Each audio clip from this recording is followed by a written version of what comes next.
ঠিক আছে, তার মানে হচ্ছে এই গ্লাসটা আমার এত বড়। গ্লাসের উপরের পাশ মোটা হয়, নিচের পাশ চিকন হয় না? তাহলে এটা মাঝখানের দাগ হলে এই আর এই নিলাম সমান, আর এইখানে চিকন বলে কম নিলাম, তাই না?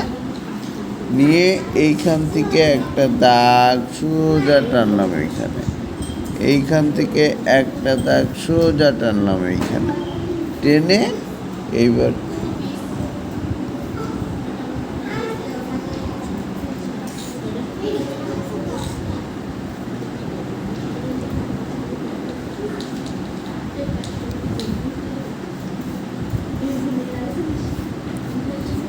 গ্লাস হয়েছে।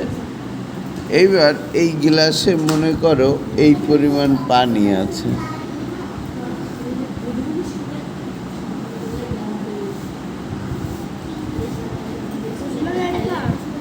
এইটা পেন্সিল দিয়ে আমরা আঁকি না, একে এই দাগগুলো মুছে দেব।